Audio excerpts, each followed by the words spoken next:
കഞ്ഞി കുടിച്ച പാത്രത്തിന് കല്ലെറിയരുത് എന്നൊരു പഴമൊഴിയുണ്ട്. പക്ഷെ രാഷ്ട്രീയം എന്ന കളിയിൽ ചിലപ്പോൾ ആ പാത്രം ആരുടേതാണെന്നും കല്ല് ആരാണ് എറിഞ്ഞതെന്നും ഒടുവിൽ ആർക്കും പിടികിട്ടില്ല. ഇപ്പോ കേരള രാഷ്ട്രീയത്തിൽ അതാണ് ചർച്ച. അഖിൽ മാരാർ 2020 വിട്ടു. കാരണം എന്നെ വിശ്വസിച്ചില്ല, എന്നെ വഞ്ചിച്ചു. ഇതാണ് അദ്ദേഹത്തിന്റെ ആരോപണം. ഇത് കേട്ട് പലരും ചോദിക്കുന്ന ഒരു ചോദ്യമുണ്ട്. ഇത് ശരിക്കും വഞ്ചനയുടെ കഥയാണോ, അതോ രാഷ്ട്രീയത്തിൽ പതിവായി കാണുന്ന അഭിപ്രായ വ്യത്യാസത്തിന്റെ മറ്റൊരു അധ്യായമോ? കാര്യം എന്താണെന്ന് നോക്കിയാലോ. മാരാർ 2020യുമായി ചേർന്ന് പല വേദികളിലും പാർട്ടിക്ക് വേണ്ടിയും ശക്തമായി സംസാരിക്കുകയൊക്കെ ചെയ്തിട്ടുണ്ട്. പ്രത്യേകിച്ച് സാബു എം ജേക്കബിനെ പിന്തുണച്ചുകൊണ്ട് അദ്ദേഹം നടത്തിയ പ്രസംഗങ്ങൾ സോഷ്യൽ മീഡിയയിൽ വലിയ ശ്രദ്ധ നേടിയിട്ടുണ്ടായിരുന്നു. എന്നാൽ ഇപ്പോൾ അതേ അഖിൽ മാരാർ പറയുന്നത് എന്നെ വിശ്വസിച്ചില്ല, ആത്മാർത്ഥമായി പ്രവർത്തിച്ചിട്ടും അംഗീകരിച്ചില്ല, ഒടുവിൽ വഞ്ചിക്കപ്പെട്ടു. ഇത് അദ്ദേഹത്തിന്റെ നിലപാടാണ് കേട്ടോ. പക്ഷെ ഇതുവരെ 2020 നേതൃത്വത്തിൽ നിന്ന് ഇതിന് സമാനമായ വിശദീകരണ മറുപടി ഒന്നും തന്നെ വന്നിട്ടില്ല. എന്നാലും ഒരു ചോദ്യം ചോദിക്കാതെ വയ്യ. രാഷ്ട്രീയത്തിൽ വിശ്വാസം ഒടിഞ്ഞാൽ ആദ്യം പൊട്ടുന്നത് ബന്ധമാണോ അതോ ഇമേജ് ആണോ? കാരണം രാഷ്ട്രീയം ഒരു കുടുംബയോഗമൊന്നും അല്ലല്ലോ. ഇവിടെ ഓരോരോ തീരുമാനങ്ങൾക്കും കണക്കുണ്ട്, ഓരോ നീക്കത്തിനും ലക്ഷ്യമുണ്ട്, ഓരോ പുഞ്ചിരിക്ക് പിന്നിലും ചിലപ്പോൾ രാഷ്ട്രീയം തന്നെയായിരിക്കും. അതുകൊണ്ട് ഇന്നൊപ്പം നിൽക്കുന്നവർ നാളെ എതിർവശത്ത് നിൽക്കുന്നത് പുതിയ കാര്യമൊന്നുമല്ല. ഇനി മറ്റൊരു കാര്യം, അഖിൽ മാരാർ പാർട്ടികൾ ചേർന്നപ്പോൾ 2020ക്ക് കിട്ടിയത് എന്താണ്? സോഷ്യൽ മീഡിയയിൽ കൂടുതൽ ശ്രദ്ധ, അല്ലെ?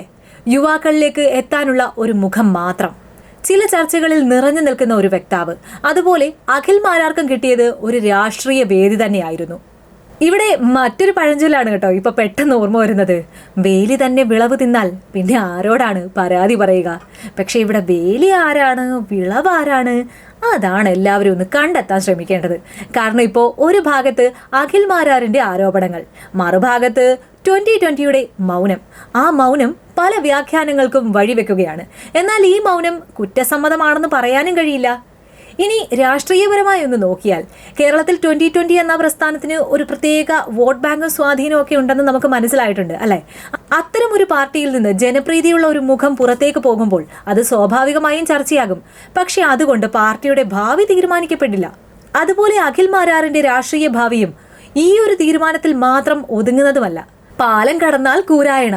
രാഷ്ട്രീയത്തിൽ ഈ ഒരു പഴഞ്ചൊല്ല് ഇടയ്ക്കിടെ നമ്മളെ ഓർമ്മിപ്പിച്ചുകൊണ്ടിരിക്കും പലരും. കാരണം ഇന്നലെ വരെ ഇതാണ് ശരി എന്ന് പറഞ്ഞവർ ഇന്ന് അതൊന്നും ശരിയായിരുന്നില്ല എന്ന് പറയുന്നത് നമ്മൾ പലതവണ കണ്ടിട്ടുണ്ട്. 2020 വിട്ടതിന് ശേഷം അദ്ദേഹം പറയുന്നത് സാബു എം ജേക്കബ് തന്നെ വിശ്വസിച്ചില്ല, വഞ്ചിച്ചു എന്നൊക്കെ തന്നെയാണ്.